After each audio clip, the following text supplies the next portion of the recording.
Hospitals are supposed to be places of healing. But when you're working the night shift, alone in a dim hallway or inside a quiet patient room, the atmosphere changes. The silence becomes heavier. The shadows seem to move.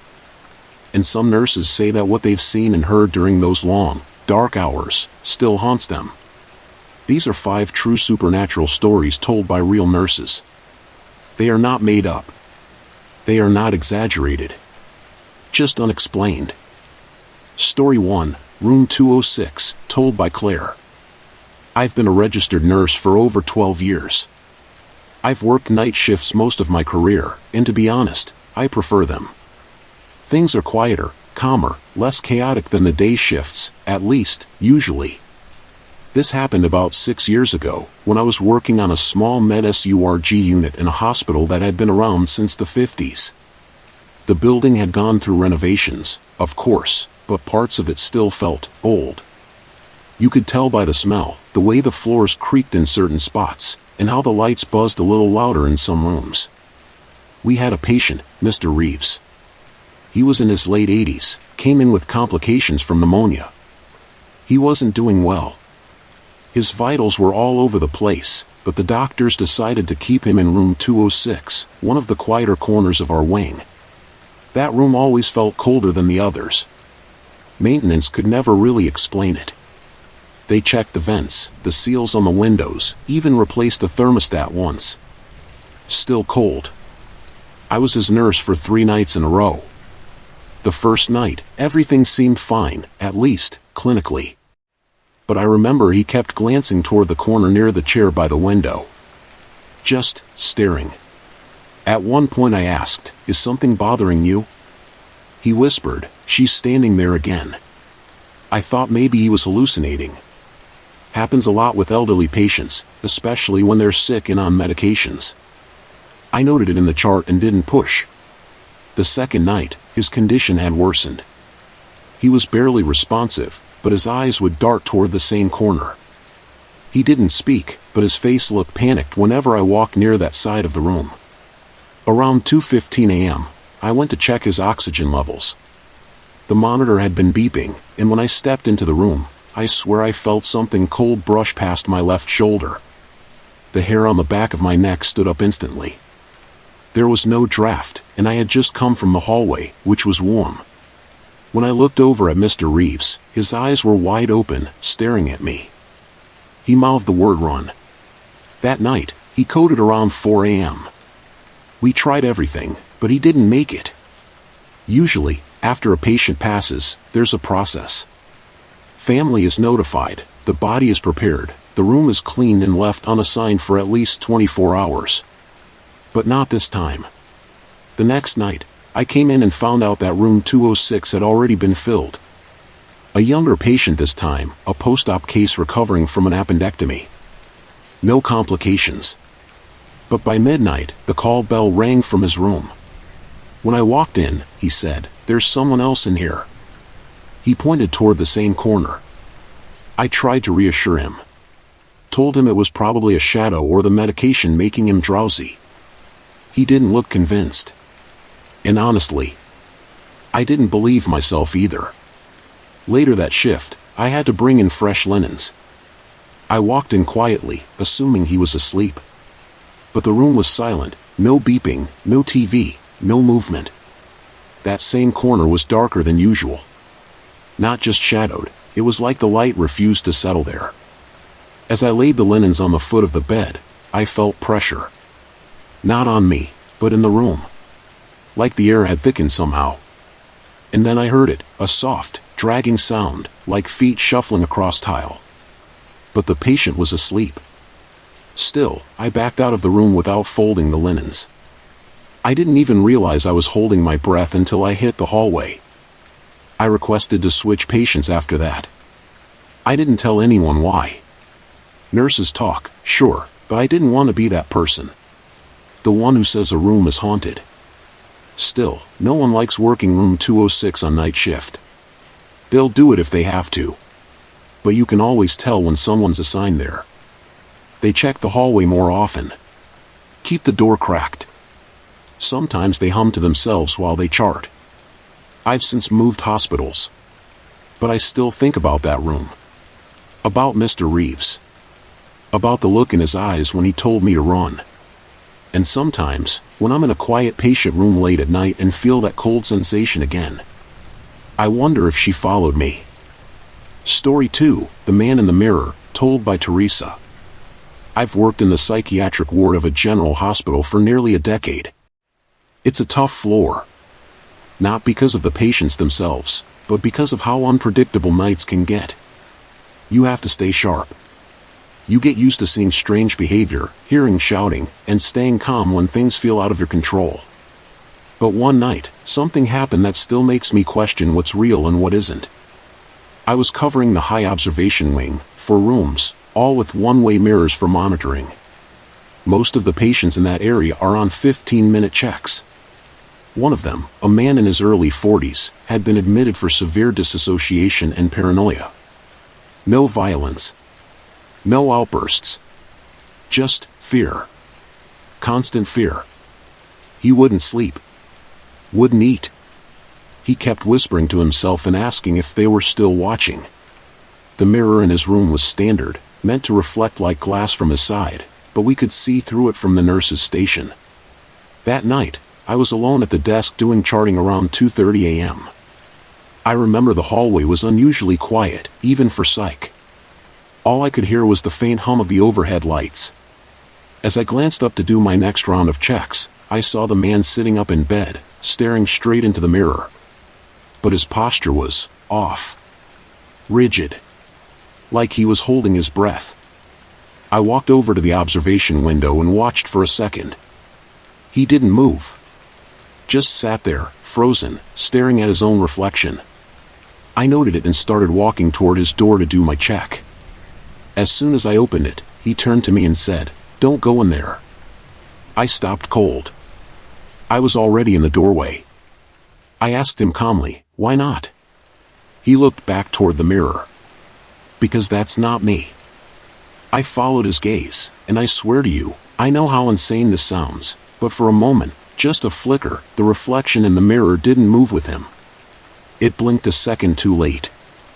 I stepped out of the room immediately and closed the door behind me. My hands were shaking. I tried to rationalize it. Maybe it was my angle, maybe the lighting. But it didn't sit right with me. Later that shift, I was doing a final walkthrough. I paused at his window again. He was asleep, finally. His chest rising and falling evenly. But in the mirror, something looked wrong. The reflection was still staring directly at the glass. I backed away, slowly. I didn't finish the rest of my walkthrough that night. The patient was transferred 2 days later to another facility. I never saw him again. But the mirror in that room? Maintenance replaced it a week later. They said there were complaints about distortion and delayed reflection. They couldn't find a technical reason for it. I've looked into that room many times since. Nothing strange anymore. But every once in a while, I think about what he said, "That's not me." And sometimes, I wonder if he was right. Story 3, The Room with the Locked Window, told by Juliet. I used to work in a long-term care facility before I moved into trauma. It wasn't a big place, 4 hallways, about 40 residents, mostly elderly people with advanced dementia or those on palliative care. It was quiet most nights. Peaceful, even.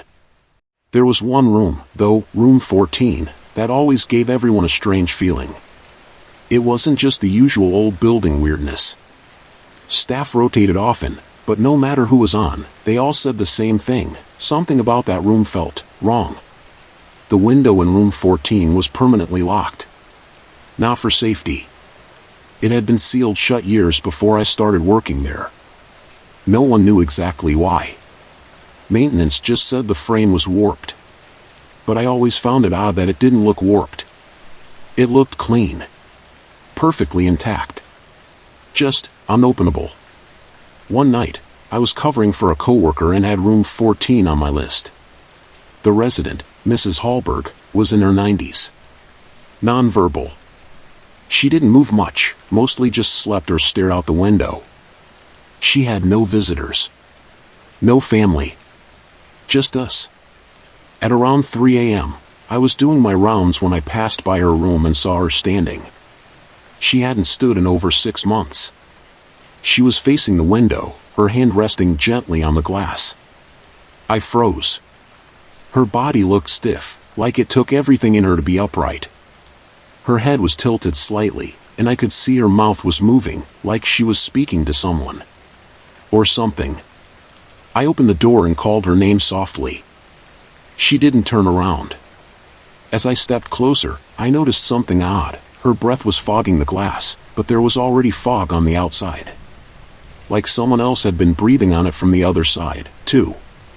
2 patches of condensation, one inside, one out. But remember, that window doesn't open. I gently took her hand to guide her back to the bed. It was ice cold. Her eyes didn't meet mine, but she whispered something, barely audible. I leaned in and heard, "He's still out there." I didn't ask who. I didn't want to know. The next morning, Mrs. Hallberg passed away in her sleep. When the cleaning crew came in to prep the room, I was the only nurse on that wing. I walked in to help. The window was still fogged up, in the same shape.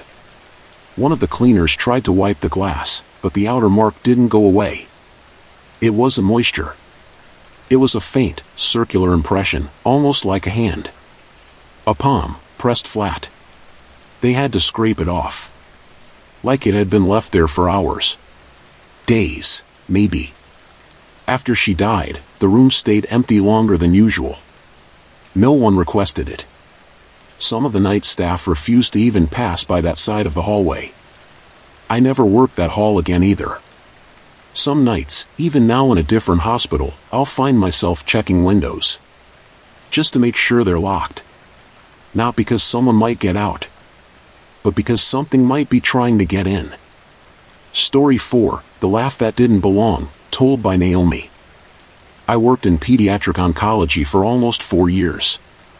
It's the hardest floor I've ever been assigned to, physically and emotionally. You see a lot of pain there, a lot of bravery, and sometimes, things you can't really explain. This happened during my 2nd year on the unit. I was working the overnight shift with just one other nurse, Laura. Most of the kids were asleep, and their parents had either gone home or were resting on the recliners beside the beds. The floor was dimly lit, quiet, and still, almost too still. One of the patients, a little boy named Caleb, had passed away earlier that week. He was 6. He had this laugh, this high-pitched, joyful giggle that you couldn't forget, even if you tried. The kind that would echo down the hall and make everyone smile, even on the worst days. The night he passed, the entire unit was devastated. The nurses cried in the break room. I cried on the elevator home. About 4 nights later, I was doing hourly rounds around 2 a.m. As I walked past the hallway near Caleb's old room, I heard it. That laugh. That exact laugh. It was soft, distant, but unmistakable. I froze. Every hair on my body stood up. I thought maybe someone had a video playing in a room, or maybe another kid had a similar voice. I checked. Every single room. All the TVs were off. All the kids were asleep. Their machines were steady, monitors quiet. No visitors awake. No tablets left running. When I walked past Caleb's old room again, the laugh came again, slightly louder. Not playful this time, but mischievous. It was followed by a faint tapping on the glass. I stepped in. The room was empty, unused, lights off. But the blinds on the glass wall had been pulled halfway down, something we always left open when a room was vacant. And there, on the inside of the glass, were 3 small handprints. Too low for an adult. Too narrow for any of our nurses. Like a child had been pressing their palms there, watching. I left the room, heart pounding, and went straight to Laura. I told her what happened. She didn't say anything for a while. Then she looked at me and asked, "Was it his laugh?" I nodded. She said, "I heard it too. 2 nights ago." I didn't want to say anything. We didn't report it. Who would believe us? The room stayed empty for weeks. Every time someone new was assigned there, we noticed they kept the hallway lights on a little brighter. And some nights, the motion sensor inside would turn on by itself. No one inside. Just the light, flickering on in the dark. I don't know what I believe. Maybe some part of Caleb was still there. Maybe the energy kids leave behind is stronger, more innocent. Or maybe something else was mimicking his voice. And that's the part that scares me more. Story 5, The Gurney in Bay 3, told by Hannah. I've worked in the emergency department for most of my nursing career. It's fast-paced, loud, full of adrenaline. You don't have time to overthink things. You act, stabilize, and move to the next patient. But there was one night, about 3 years ago, where everything slowed down in a way I'll never forget. It was a typical Friday overnight. Busy. People coming in with broken bones, chest pains, a few drunk disturbances. Bay 3 was one of the trauma rooms, equipped with all the necessary crash equipment. That night, it had been cleaned and left empty after a failed resuscitation. A man in his late 50s. No ID. Massive cardiac arrest. He passed before we could even get into imaging. At around 2:40 a.m., I was restocking supply carts near Bay 4 when I heard something that made me stop cold. The gurney in Bay 3 rolled. Now, these gurneys are heavy. They don't move unless someone pushes them. Even if the floor is uneven, they might creak, but they don't roll. I stepped in and saw it had shifted at least 2 feet to the left. I looked around. No one. The room was still. Lights off. Monitor unplugged. I pushed the gurney back, trying not to let it get to me. But as I turned to leave, the monitor, completely disconnected, let out a flatline tone. Just one. Beep. No lights. No numbers. Just the tone. I backed out of the room slowly and flagged one of the other nurses. I told her what happened. She asked if maybe the backup battery had kicked in. We both went back inside together. The monitor was off. Fully disconnected from power. No signs of reboot. We stood there for a second, and then something else happened. The bathroom light flicked on by itself. Motion activated, sure. But the door was closed. Neither of us said a word. We left the room. Told the charge nurse we were locking it for sanitation protocol. That's code for something's wrong, and we don't know how to explain it. Over the next few weeks, different staff had small incidents in Bay 3. A syringe falling off a tray that no one touched. The gurney shifting during shift changes. A portable suction unit powering on for no reason. Eventually, one of the older nurses, someone who'd been there since the 90s, told us quietly, this isn't the first time it's happened. That bay, it keeps something. No one ever elaborated. To this day, if Bay 3 is empty, I avoid walking past it unless I absolutely have to. And when I do, I don't look inside. Because sometimes, I feel like someone's looking back. Some things that happen inside hospitals can't be charted or explained away. If you've ever worked in healthcare and experienced something strange, let us know in the comments.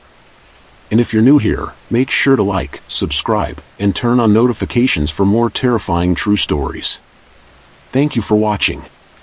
Stay safe on your next night shift. And keep your eyes open.